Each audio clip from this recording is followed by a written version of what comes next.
नमस्कार मंडळी, आज मी बनवणार आहे सगळ्यांच्या आवडीचे असे बटाटा साबुदाण्याचे पापड।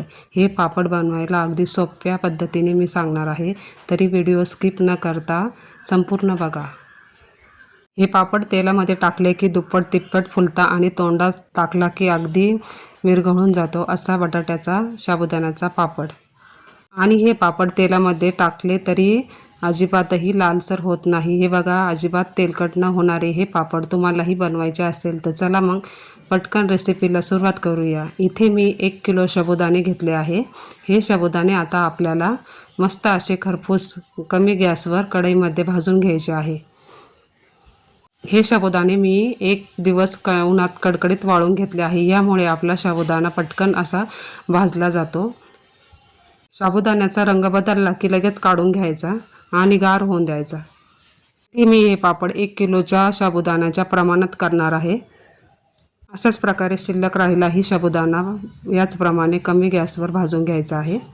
इथे साबुदाणे थंड होऊन देऊ आणि इथे मी 2.5 किलो बटाटे उकडून घेतले आहे। त्याची साल काढून चाळणीच्या साहाय्याने किसून घ्यायचे आहे। इथे मी ऑर्डरसाठी पापड बनवत असते, त्यामुळे 1 किलोचे प्रमाण दाखवले आहे। तुम्हाला जर अर्धा किलोचे पापड बनवायचे असतील तर इथे तुम्ही अर्धा किलो साबुदाण्यासाठी 1.5 किलो बटाटे घेतले तरीही चालेल। आता इथे पुरणाची एक बटाटा घेऊन मॅशरच्या साहाय्याने दाबून घ्यायचा आहे। ही पद्धत तुम्ही वापरली ना, अगदी पटकन बटाटे असे आपले किसून तयार होतात। किसणीने बटाटा किसण्यापेक्षा अशा प्रकारे बटाटे तुम्ही मॅशरच्या साहाय्याने पटकन करून घेऊ शकता। आता यामध्ये आपल्याला घालून घ्यायचे आहे साबुदाण्याचे पीठ।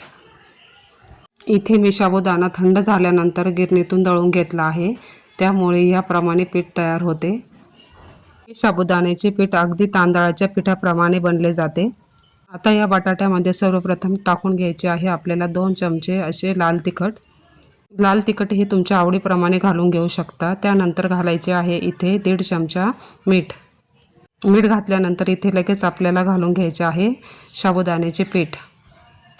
हे पीठ अगदी बारीक असल्यामुळे पटकन बटाट्यामध्ये मिक्स होते आणि पीठ मळताना अजिबातही त्रास होत नाही। हे पीठ मळताना जर तुमच्या हाताची आग होत असेल तर तुम्ही इथे प्लॅस्टिकची पिशवी घालूनही हे पीठ मळून घेऊ शकता। तुम्हाला जर ही वाळवणीची रेसिपी माझी कुठल्याही क्षणी आवडली तर चॅनलला लाईक करा, सबस्क्राईब करा आणि शेअर करायला विसरू नका। बघा, अलगद अशा हाताने थोडे थोडे करून हे पीठ मिक्स करून घ्यायचे आहे। तुम्ही जर पहिल्यांदाच अशा प्रकारचे पापड बनवत असाल तर या पद्धतीने नक्की बनवा, कधीही तुमचे पापड चुकणार नाही। हे बघा, आपले पीठ आता अशा प्रकारे मळून झाले आहे। शिल्लक असणारा साबुदाणा तोही टाकून हे पीठ व्यवस्थितरित्या चांगले मळून घेऊया। हे पीठ तुम्ही जसजसं मळत जाल तसे घट्ट होण्यास सुरुवात होते। बटाट्याचे सर्व पाणी साबुदाणा शोषून घेतो, त्यामुळे हे पीठ असे घट्ट होण्यास सुरुवात होते। यासाठी इथे आता आपल्याला 1 लिटर पाणी गरम करून कडकडीत उकळून घ्यायचे आहे आणि या पिठामध्ये घालून घ्यायचे आहे।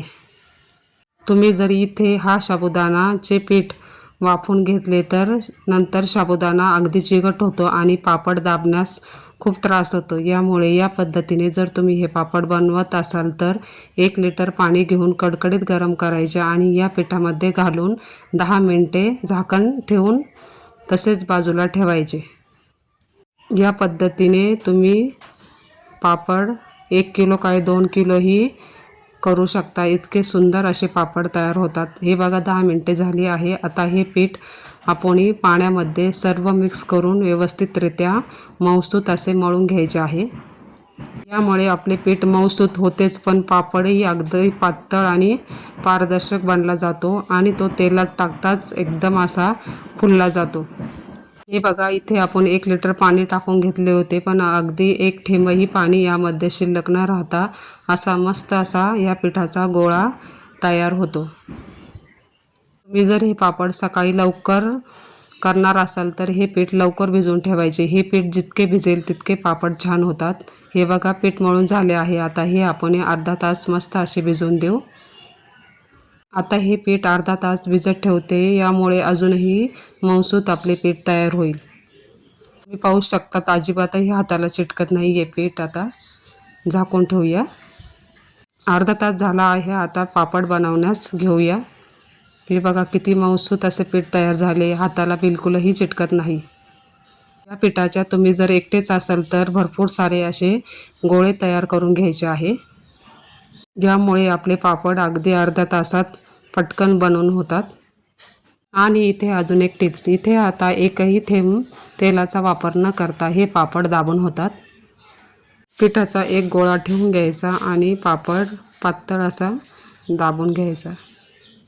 तुम्ही जर हे पापड एकट्यानेच बनवत असाल तर अशा भरपूर साऱ्या लाट्या बनवून घ्यायच्या आणि 10-15 पापड दाबून घ्यायचे. मग हे पापड कडकडीत उन्हामध्ये वाळून घ्यायचे. हे पापड बिलकुलही कागदाला चिपकत नाही.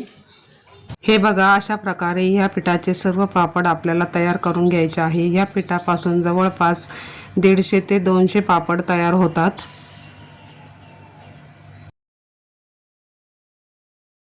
आता हे पापड 2 दिवस कडकडीत उन्हामध्ये वाळून घेतले आहे आणि हे बघा मस्त असे पापड आपले तयार होतात.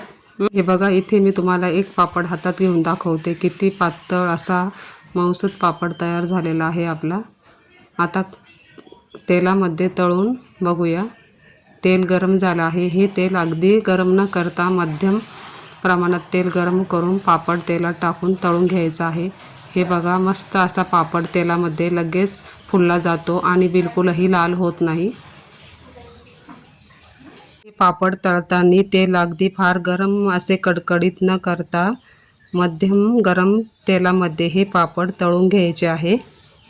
हे बघा, तुम्हाला इथे एक पापड मी दाखवते. बिलकुलही तेलकट होत नाही आणि आपली पापडाची साईज, हा पापड आणि तळलेला पापड दुप्पट तिप्पट असा पापड हा फुलला जातो. तुम्ही पण हे पापड अजूनही बनवले नसतील तर ह्या पद्धतीने नक्की बनवून बघा.